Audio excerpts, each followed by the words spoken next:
एक भाई ने लिखा है कि लोगों को बिना नुकसान पहुंचाए, प्रश्न सुनिए, लोगों को बिना नुकसान पहुंचाए, बिना ईर्ष्या, बिना उलझे, बिना अपमान किए शिव शिष्य होने का हुनर कैसे सीखेंगे? नहीं गुरु के, अरे गजब है। प्रश्न है कि हम किसी को नुकसान भी नहीं पहुंचाएंगे, किसी से उलझेंगे भी नहीं, किसी से लड़ाई भी नहीं होगी, मेरे मन में ईर्ष्या भी नहीं जगेगी, और तब हम शिव शिष्य होने का हुनर कैसे सीखेंगे? अरे हुनर तो सीखे रहे आप। आपके पास यदि यह हुनर नहीं हो कि मैं शिव का शिष्य कैसे बनूंगा, तो क्या आप मुझे शिष्य बना सकते हैं? नहीं बना पाएंगे, नहीं बना पाएंगे। आप जरा शिव शिष्यों के जीवन चरित्र को गौर कीजिए। आजकल जो बहुत ऐसे आपको गुरु भाव और गुरु बन मिलेंगे जो क्षेत्र में कभी जाता था महादेव का काम करने के लिए, लोगों को शिव की से बनाने के लिए, लोग गालियां देते थे। लोगों ने, समाज में लोगों ने हमारे गुरु बहनों पर बहुत प्रहार भी किया है शब्द का, तीखापन आया। परिवार के लोग, यानी कहीं पति विरोध किया तो कहीं पत्नी विरोध की, कहीं बाप, यदि बेटा जा रहा है शिव शिष्यता में तो बाप कहीं विरोध किया है, तो कहीं बेटा बाप का विरोध किया है। हम लोग शिव गुरु की शिष्यता को छोड़ दिए या पकड़े हुए? बोलिए, पकड़े हुए, छोड़े तो नहीं है। तो धीरे धीरे महादेव हुनर सिखा रहे हैं कि नहीं सिखा रहे? और जब हम देख रहे हैं कि महादेव हुनर हमको सिखा रहे हैं कि हम कैसे शिव का शिष्य बनेंगे, कैसे लोगों को शिव का शिष्य बनाएंगे, उस हुनर पर यदि हम खड़ा रहेंगे, जो शिव ने मुझे सिखाया है, जो शिव ने मुझे बताया है, हम यदि उस पर खड़ा रहेंगे, उस पर स्थिर रहेंगे, अडिग रहेंगे, हम शिव का शिष्य बनेंगे कि नहीं बनेंगे? बनेंगे हम शिव का शिष्य। हम लोगों को शिव शिष्य बनने के लिए प्रेरित करेंगे कि नहीं करेंगे? प्रेरित करेंगे। और यदि कोई चाहता है कि मैं शिव का शिष्य बनूं, आप यदि रखेंगे ईर्ष्या, वो गुरु भाई क्यों ऐसा कर रहा है, वो गुरु बहन क्यों ऐसा कर रहा है, वो क्यों ऐसा बोल रहा है, नहीं करके वो क्यों ऐसा बोल रहा है, यदि ये ईर्ष्या आपके मन में रहेगी, आप चल पाएंगे? आप नहीं चल पाएंगे, आपको चलने में दिक्कत होगी। अभी का मैं बता रहा हूँ, अब ये गुरु भाई आए थे बोलने के लिए, पता नहीं चले गए कि है भरौली के मुन्ना जी, है कि चले गए? भरौली के मुन्ना जी चले गए? नहीं है, कहाँ? भरौली के मुन्ना जी चले गए? नहीं है, चर्चा में है। अभी मुन्ना भाई बोल रहे थे, उन्होंने बोलते बोलते किसी गुरु भाई का नाम लिया और कहा कि उस गुरु भाई की दया से मैं चल रहा हूं। अभी बोले, आप लोग सुने हैं कि नहीं मैं नहीं जानता हूं। उन्होंने कहा कि हम उस किसी गुरु भाई को उन्होंने नाम लिया और कहा कि हम उनकी दया से चल रहे हैं। या बोलना आपको सही लगा कि गलत है? गलत है, गलत है, सही नहीं है, गलत है। किसी भी गुरु भाई का यदि आप मंच पर नाम लेंगे और कहेंगे कि हम फल्ला गुरु भाई के दया से चल रहा हूँ, नहीं बोलते, तब महादेव क्या करेंगे? तब साहब और दीदी क्या करेंगे? और आज आप बोल रहे हैं, आप यदि, मैं अपनी बात बता रहा हूँ, आपके सहरसा जिला में, सुपौल जिला में, मधेपुरा जिला में हमारे संपर्क में ऐसे ऐसे गुरु भाई आए जो दूसरे जिला में जाकर बोलते थे। हम उनको भेजते थे सहरसा से मुंगेर महादेव का काम करने के लिए, दीदी थी उस समय शरीर में, हम उनको भेजते थे सहरसा से आरा, सहरसा से भेजते थे अररिया के, जाइए महादेव का काम कीजिएगा। और ऐसे ऐसे गुरु भाई भी आए जो मन से बोलते थे कि परमेश्वर भैया महादेव। और जब उनको हम समझाते, दीदी हमको बोली है कि देखो जो गुरु भाई सहरसा का है वो मंच पर ऐसे ऐसे बोल रहा है, उसको समझाओ। जब हम उनको समझाने लगे, वो गुरु भाई कह रहे हैं कि भैया हम जो समझे हैं वही ना बोलेंगे। हमने कहा जो आप समझे हैं आप अपनी समझ को याद रखिएगा, भूलिएगा मत, भूलिएगा तो मामला बिगड़ जाएगा। और समय आया, जिस गुरु भाई ने कहा कि परमेश्वर भैया महादेव है, जिस गुरु भाई ने कहा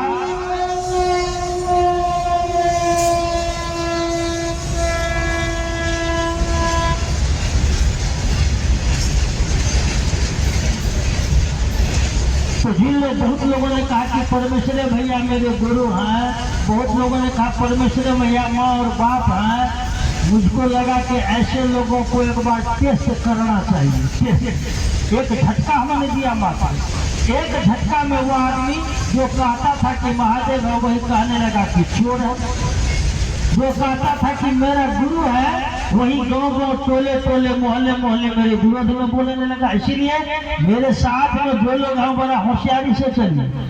हम सीखे हैं साहब श्री हरिंद्रानंद जी से, तो जान लीजिए किसी भी गुरु भाई को मंच पर यदि आकर के आप प्रतिष्ठित करेंगे और किसी गुरु भाई को कहेंगे हम उनकी दया से हम चल रहे हैं, उनकी दया से हमने शिव शिष्यता ग्रहण की, जान लीजिए आगे आने वाले बहुत ऐसे लोग हैं जिनके मार्ग को आप अवरुद्ध करेंगे, आप मार्ग को अवरुद्ध करेंगे।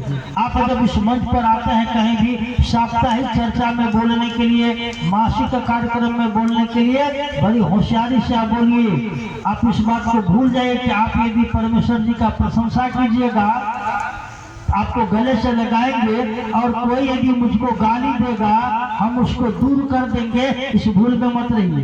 यह प्रशंसा होनी चाहिए महादेव और साहब जी का। किसी की दया पर यदि आप चल रहे हैं आपका यह भूल है। यदि किसी भी गुरु भाई से आपको मदद मिल गया वहाँ महादेव की दया है।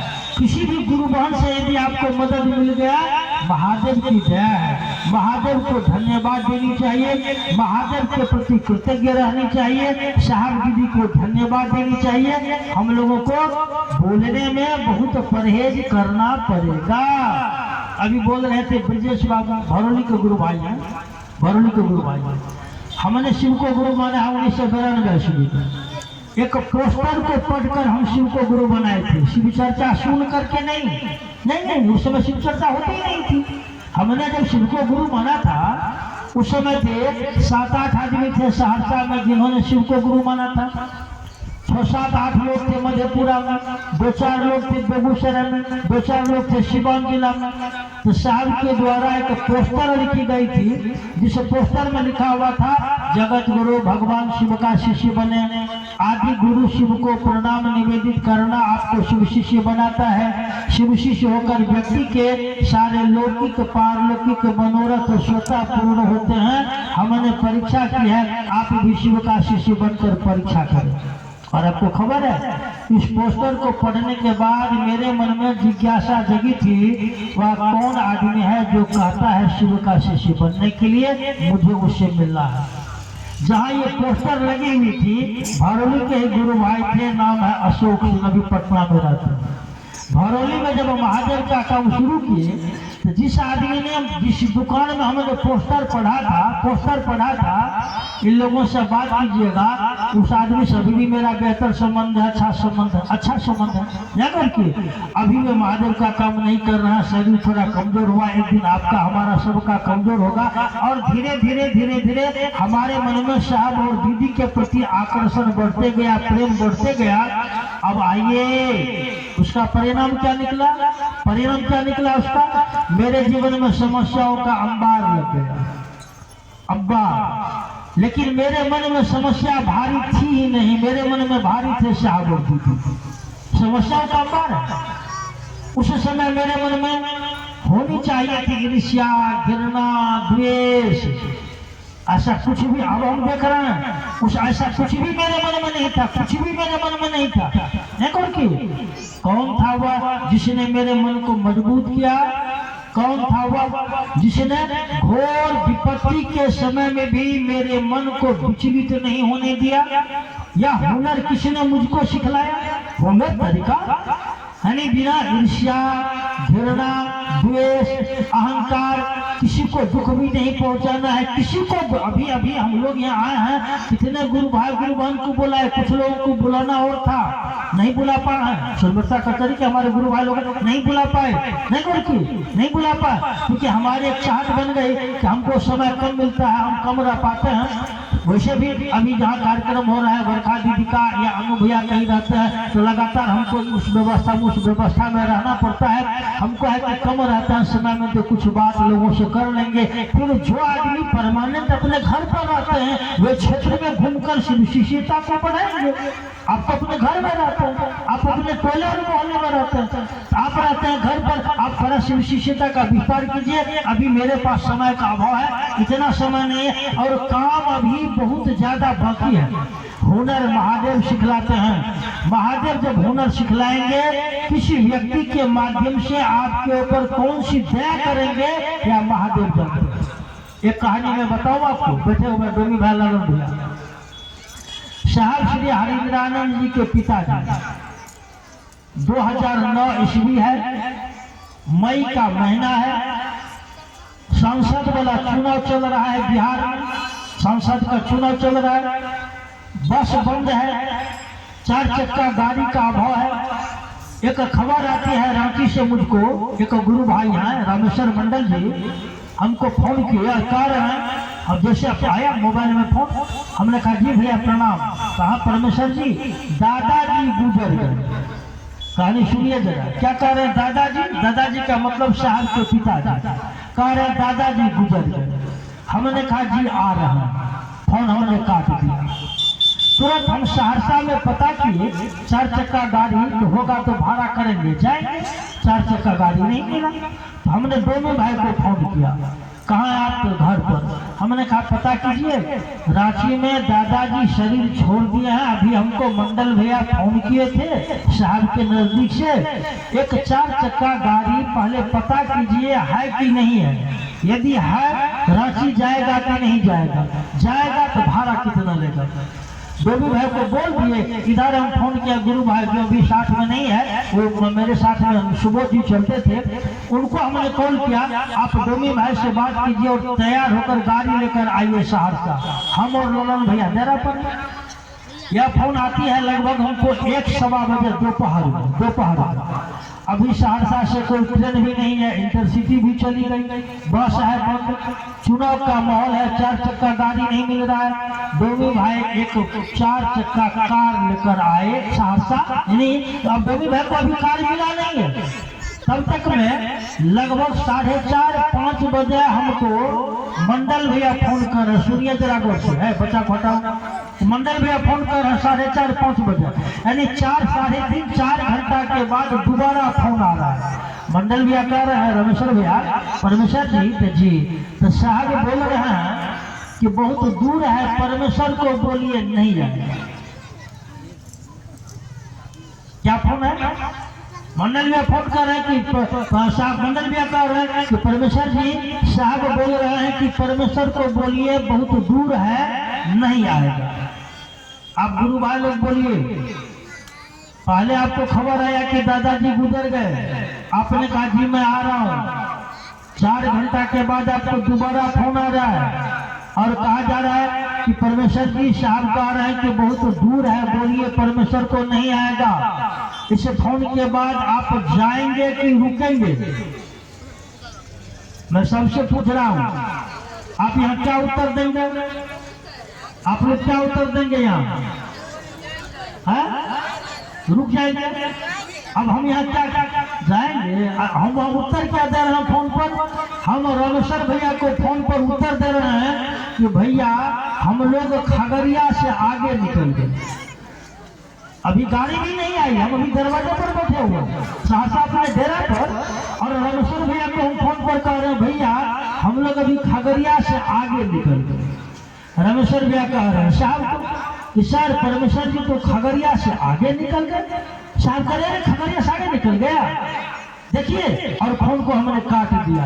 तुरंत हमने डोमी भाई को फोन किया, गाड़ी ढला हो? हाँ भैया गाड़ी लेकर आग दिया। तब तक में जरा पूछ रहे, बोलिए साहब को हम झूठ बोले थे या सत्य बोले थे? शब्द में तो झूठ है क्योंकि हम है सहरसा में, लेकिन बोल क्या रहे? खगड़िया से आगे निकल गए। ये झूठ है कि सत्य है? संसार लौकिक जगत में यह झूठ है, लेकिन आध्यात्मिक दुनिया में विचार करेंगे, यदि हम उस समय कह देते कि ठीक है भैया गाड़ी नहीं आई है, हम लोग जा भी नहीं पाएंगे, बहाना बना सकते थे कि नहीं बना सकते थे? बोलिए।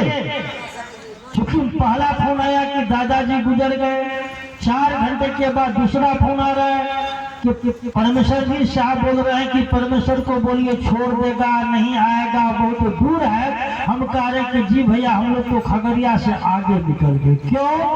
क्योंकि मेरे मन में प्रेम है साहब के प्रति, और वह प्रेम में वहां मुझको जाना है। हम लोग गए, 4 आदमी यहाँ से, एक ड्राइवर है, 3 आदमी हम लोग भी यहाँ मौजूद है आपके कार्यक्रम में। इस घटना पर आप लोग विचार कीजिएगा। हम लोग रांची गए, सुबह लगभग 5:30 पौने 6 बजे घुस गए आवास पर। दादाजी लेटे हुए थे, डेड बॉडी उनका पड़ा हुआ था। हम लोग बांस लाए, चचरी बनाए, दादाजी को उठा करके चचरी पर सेट किए। तब तक में रांची के कुछ गुरु भाई भी आ गए। फिर हम लोग दादाजी को लेकर चले मुक्ति धाम दाह संस्कार के लिए। इस घटना का गौर कीजिए कि हमने क्यों कहा था कि हम तो खगड़िया से आगे आ गए। हम हैं कहाँ? हम हैं अपने आवास पर सहरसा में नहीं। अब यहाँ पर आपको विचार करना पड़ेगा। पहला जो फोन आया कि दादाजी गुजर गए, ये सूचना मिली ना आपको, सूचना। दूसरा फोन है कि जो सूचना परमेश्वर को मिली है, इस सूचना पर परमेश्वर का एक्शन क्या है। एक्शन परमेश्वर चल दिया है, चलने का तैयारी किया है, नहीं तैयारी किया है, आना चाहता है, नहीं आना चाहता है। दूसरा फोन है इसके लिए, दूसरा फोन मुझे रोकने के लिए नहीं है। दूसरा फोन है कि सूचना जो मिली मुझे, इस सूचना पर एक्शन क्या हुआ है, एक्शन क्या हुआ है। और मेरा एक्शन क्या था? एक्शन है कि हवाई जहाज से उड़कर हम चले जाएंगे। यह प्रेम, यह प्रेम। ऐसे हजारों उदाहरण मैं आपको दे सकता हूँ, मौका मिलेगा फिर मैं बात करूँ। हजारों मैं अपने अनुभव में दे रहा हूँ, आप इसको सुनिए, जाकर पूछिए। अभी रमेश्वर भैया जिंदा है, नहीं मर गए, बताएंगे। अनु भैया, बरखा दीदी आपको बताएंगे, वे लोग थे वहां मौजूद। ऐसे लाखों उदाहरण है। आप गौर करेंगे, हुनर सिखलाते हैं महादेव। आप जब महादेव से सीखना चाहेंगे तब महादेव दया करेंगे, और महादेव की दया से आपको ऐसे लोगों का संगति मिलेगा जो आपको एक हुनर सिखलाएगा। वह हुनर होगा शिव का शिष्य होने का। वह हुनर होगा कि आप शिव का शिष्य बनेंगे भी, लेकिन न तो किसी को दुख देंगे, न किसी को कष्ट देंगे, न किसी का विरोध करेंगे, न किसी का शिकवा और शिकायत करेंगे, न कहीं चोरी करेंगे, न व्यभिचार करेंगे। शिव का शिष्य बनकर लोगों को शिव का शिष्य बनाकर धरती से निकल जाएंगे। नहीं, इसलिए हुनर सीखने के लिए तो महादेव की दया चाहिए। महादेव की दया होगी, आपको सही संगति मिलेगी। और शिव का शिष्य यदि किसी का अपमान कर दिया, शिव शिष्य है क्या? क्या शिव की शिष्यता अपमान करने के लिए? अरे शिव का शिष्य जब कोई होगा, उसकी क्या दशा होगी आपको खबर नहीं है। बात अभी नहीं करेगा, लंबी बात हो जाएगी, हम फिर कभी बात करेंगे। इसीलिए शिव का शिष्य होने का हुनर महादेव की दया से हम लोग सीखेंगे, सीख रहे हैं। साहब और दीदी का आशीर्वाद भी चाहिए।